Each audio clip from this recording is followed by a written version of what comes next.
We've been talking a lot in recent months about the consolidation that's taking place in the telecom sector. So let's start with that, and then we'll move on to sort of topics to do with Africa in a moment. A frenzy of M&A. You've got your own deal pending with EE. How is that going at the moment? No, really well. I mean, we had 99% practically approval by our shareholders, so we're just waiting for regulatory clearance, and we hope to get that by the end of the year. There's a lot of consolidation taking place in the sector, isn't there? It must be complicated to get that regulatory clearance. I mean, we are reporting overnight that Vodafone and Liberty Global are in talks about all kinds of consolidation tie-ups.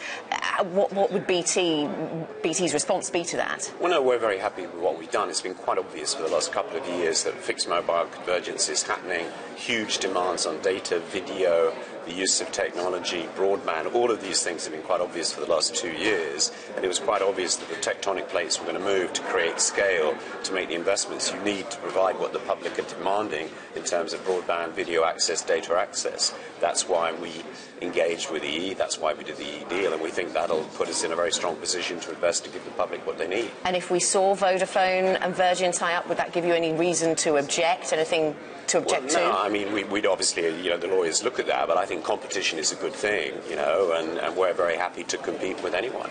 And you say the tectonic plates have been shifting. Is this all around quad play? Is quad play as popular with the customers as it is with the people like you who run big telecoms? Yeah, I mean, so far in the United Kingdom, I don't think quad play is yet there. Triple play clearly is there, and there's a demand for that.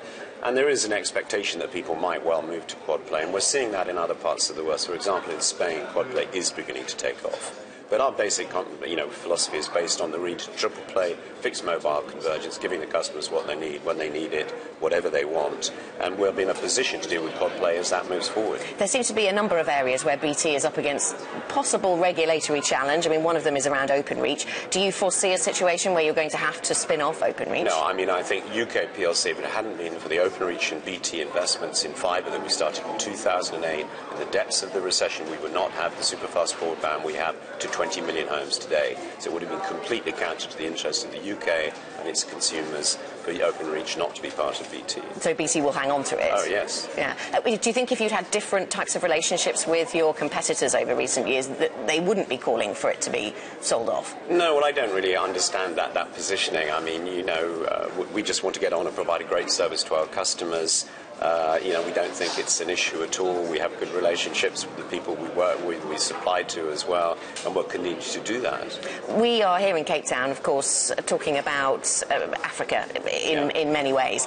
We participated on a panel yesterday about trade and the benefits that trade could bring to the continent. No shortage of ambition in terms of bringing down borders between African countries, is there? No, I think it's you've heard it, I've heard it. I think it's really impressive what Africa's trying to do. I think it's really at a crossroads where it can really move forward. And having more intra-African trade is critical, breaking down the borders, the physical borders, getting the infrastructure right. And this tripartite trade deal they're going to sign on the 10th of June, I think, is really, really important to allow trade going from Cairo to Cape Town. And I think we're going to continue to see a lot of investment in Africa. Perhaps in planning this free trade area, they could learn a lot from the European Union of what to do and what not to do. Precisely, it's what I was going to say. I think, the European Union is an incredible single market of 500 million people, allowing free movement of access of labour, people and goods. However, there are issues, as we all know, that have arisen that created complex and unnecessary regulation, which we want to see reformed. And I think in Africa they can take the advantage of seeing what went very well and there's things that didn't go so well and get something that really works for a hugely important emerging economy here in Africa. And your position at the CBI is that you want to see a reformed relationship between the UK and the European Union. Absolutely. Business as a whole, very much, for the vast majority wants to be staying in a reformed European Union, where we do sensible things about completing the single market, opening up the digital market. We stop some of the things that are unnecessary, lifestyle-type regulation, that we're careful to keep protection of individuals within the labour force, but not so inflexible as to cause unemployment. And we need to recognise there are areas where the government, clearly the Eurozone versus non-Eurozone, we need to sort those issues out, move out, deal with this issue, and take advantage of this massive 500 million market that's so important to investment and jobs in the United Kingdom. What do you make of the debate about EU membership in the UK, in the UK press, I guess? Yeah, well, I think, the business position, this is a complex area. And I think what business wants to do is really just speak out of what the facts are about investment, jobs and employment, about why we're in the European Union, about its benefits, around the costs that it incurs, what it is that we could do to reform it, to make the whole European Union, the Eurozone, do better, and then we do better. It is 50% of our exports. We have 120 trade treaties that link through the European Union that are there because of the size and scale of the European Union. We have TTIP coming up with the United States. This could be of huge benefit to the United Kingdom if we can get that done in jobs and investment.